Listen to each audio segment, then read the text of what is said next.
start with innovative behavior. Okay, please write your attendance in the chat box. Okay. So behavior, we in the last class we discussed about entrepreneurial behavior, the characteristics that any entrepreneur or a lot of entrepreneurs have shown, have been studied by a lot of experts, and they have found out that there are specific qualities or traits or type of behaviors that any entrepreneur shows if we want to identify if they have the potential for entrepreneurship or becoming an entrepreneur or not. Okay. So second type of behavior is innovative behavior.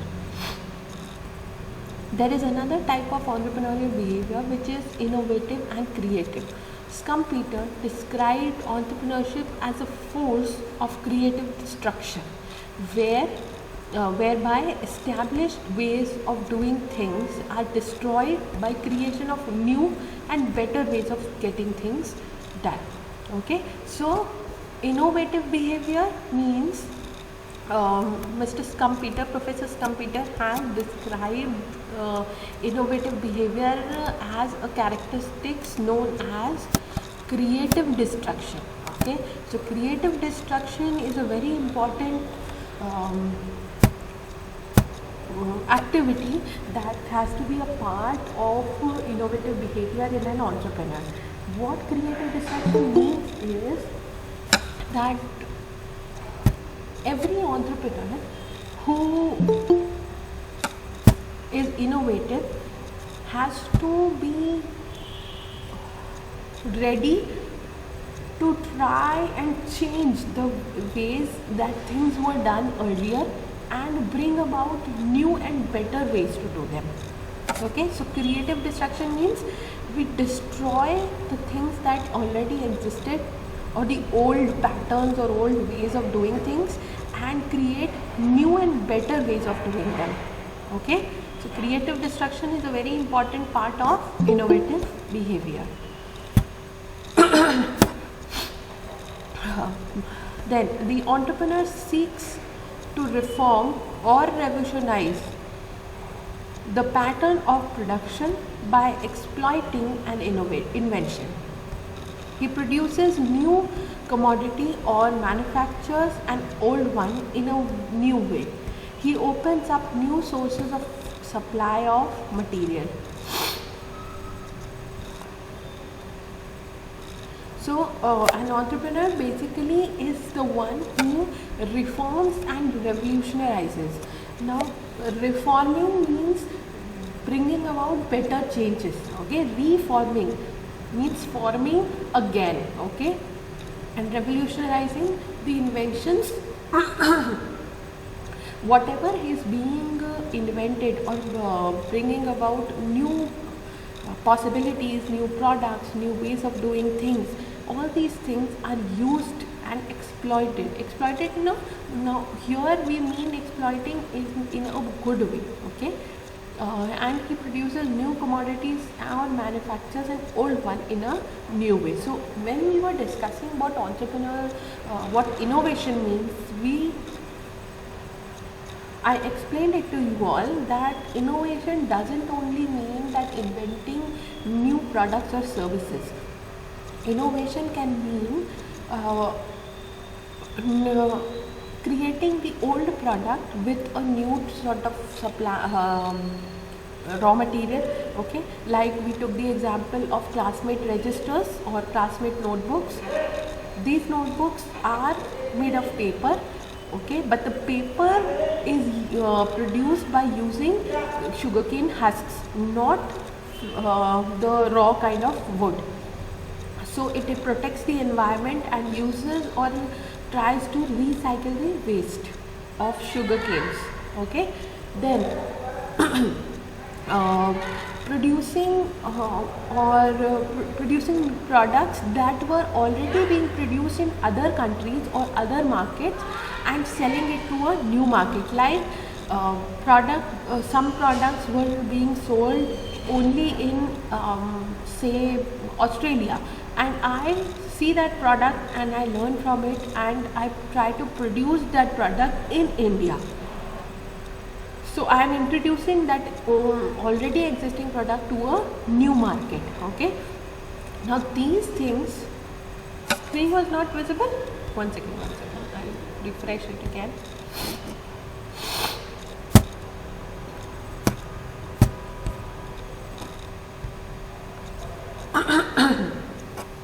Is it visible now?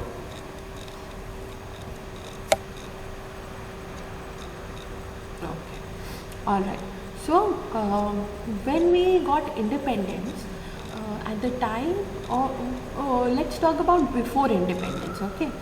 Before independence, or even before colonialization, means before the Britishers came to India, we had a very extensive and very well established handicraft market.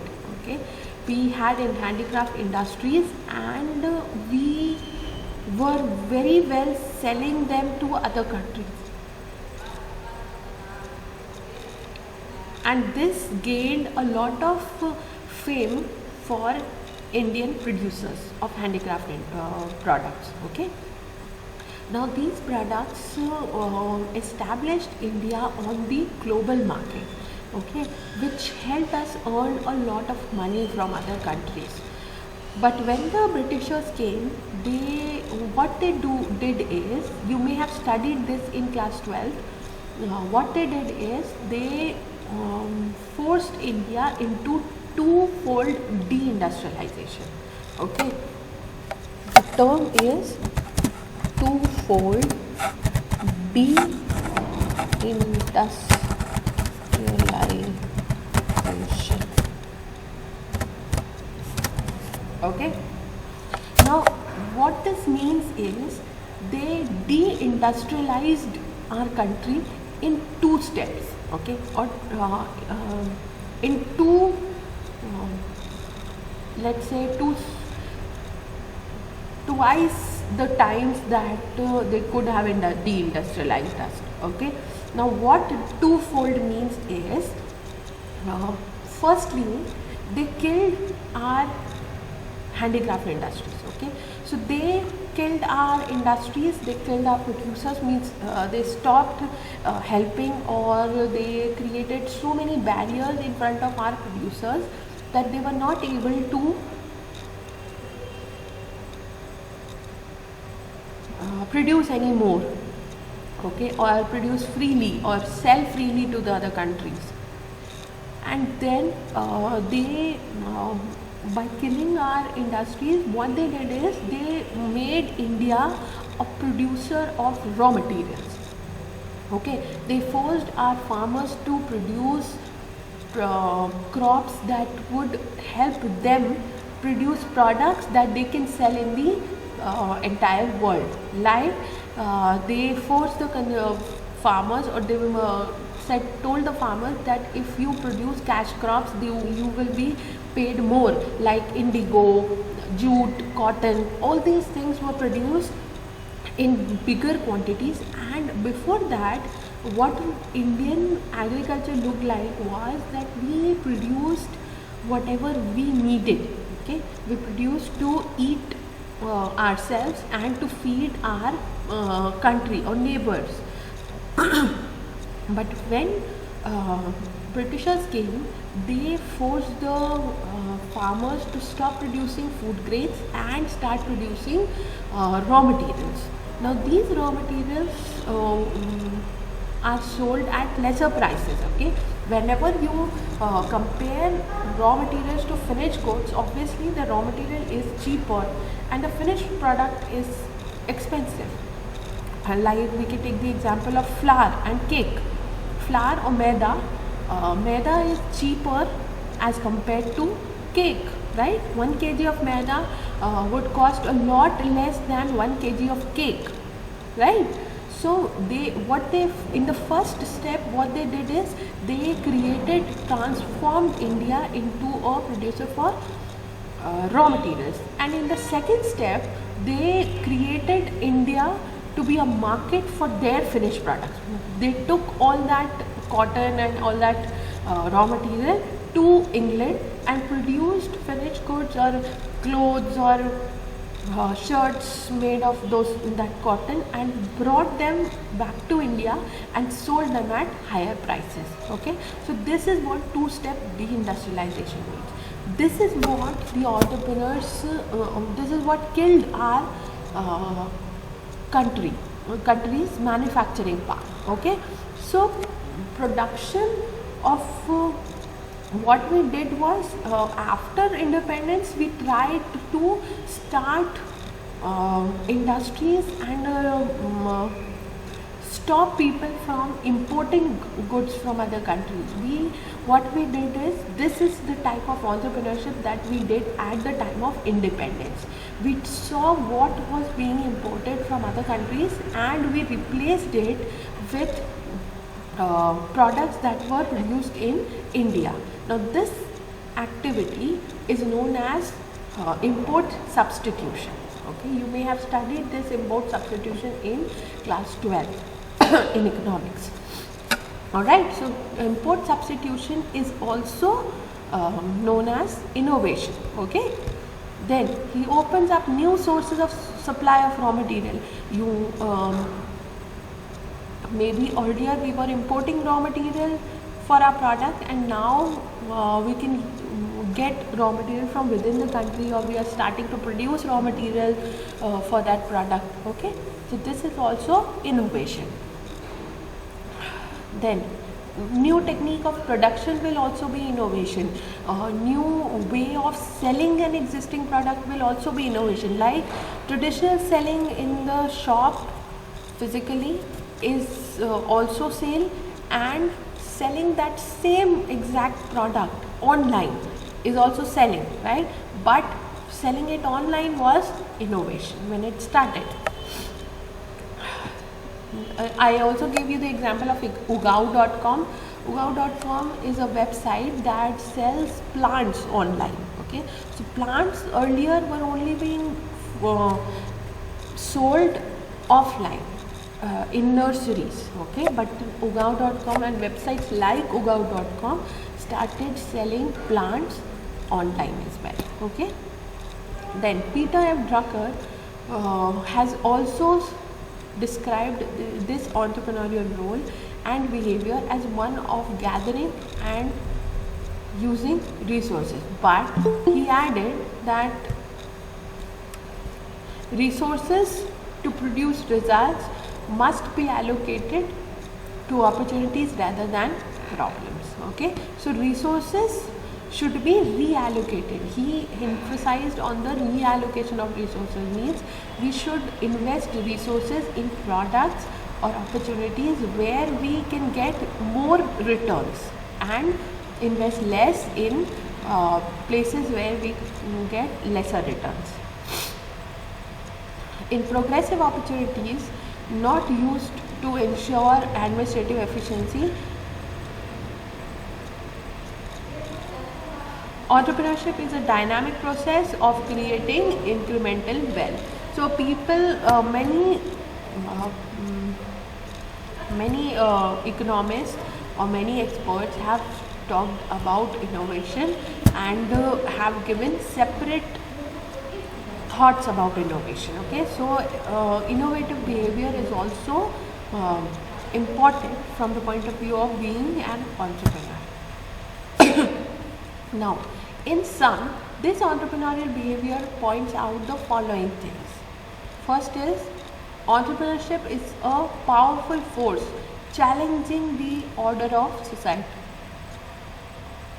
What existed, or the traditional ways of doing things in the olden days, have changed in a lot of things, and a lot of other services or products are being offered. Like traditionally everyone used to eat at home, okay, and food was cooked at home by the family. But then came a revolution where people wanted to eat outside, so restaurants were started. Okay, so that was also entrepreneurship. challenging the order of the society. Things that exist in the society are challenged and changed according to the needs of the society, okay, or needs of the current times. Next is entrepreneurs are innovators, the movers and shakers who constructively disrupt the status quo. Now, what does status quo mean? Can anyone tell me what status quo means?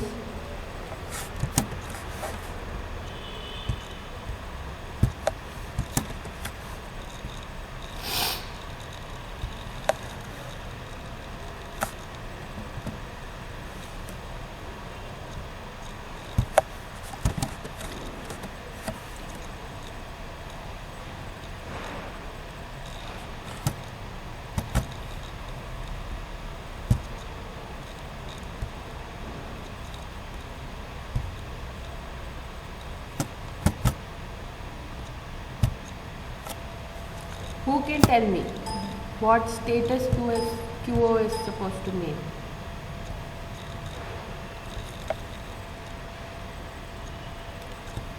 The existing state of affairs, particularly with regard to social or political issues. This is an internet definition. Can you describe it in your own words?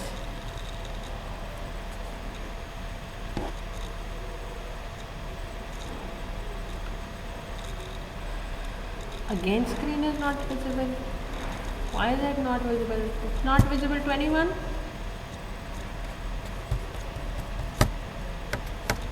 Because the status on my computer is showing that it's sharing the screen.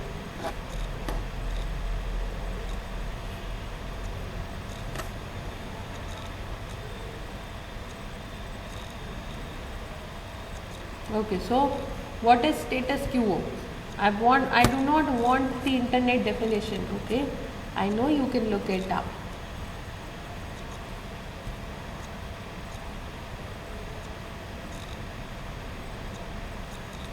Status quo, see, it's written here. What do you mean by status quo?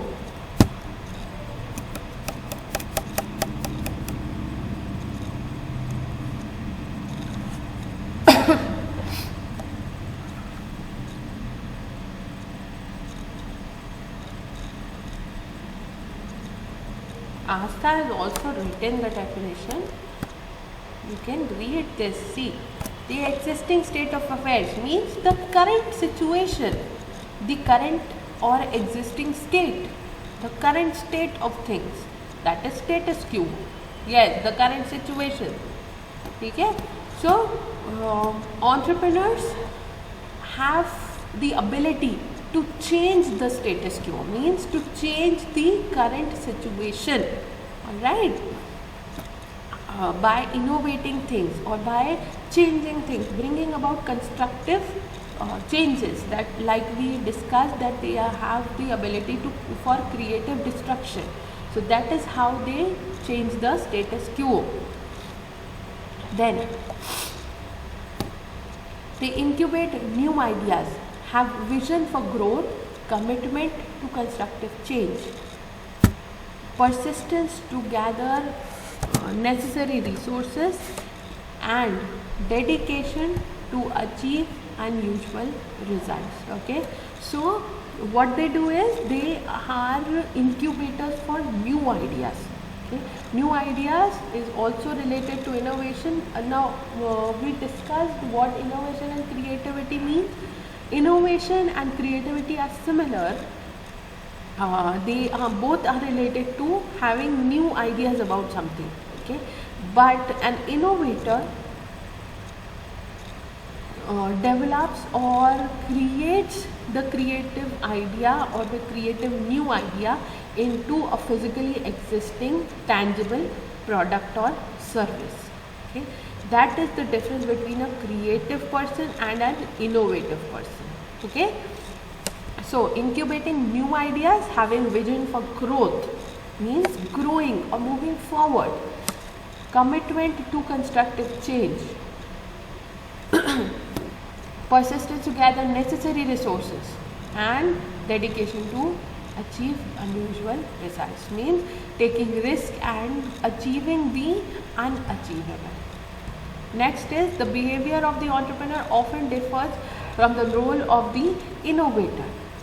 How, although innovation may be vital to being entrepreneurial, it becomes entrepreneurial only when carried into production to benefit society. So as we talked about creativity, so entrepreneur only becomes an innovative entrepreneur when he or she turns the creative idea into an actual product. Okay.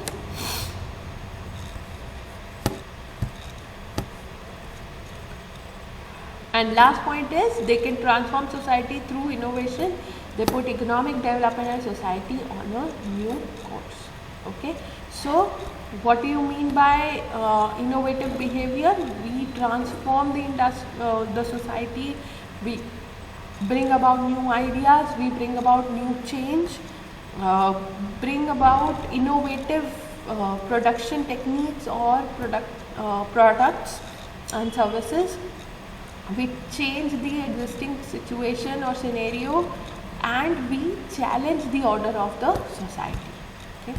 Is there any point in this that anyone did not understand?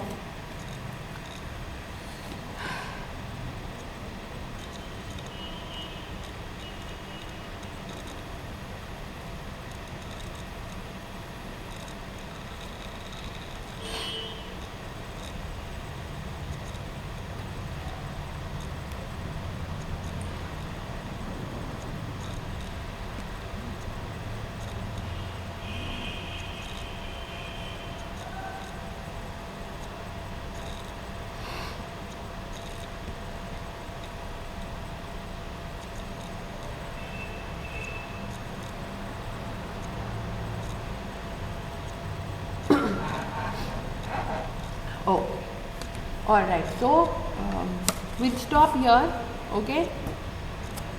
We are too far ahead in our syllabus. We are about to, I think, finish half of the second unit. Third unit.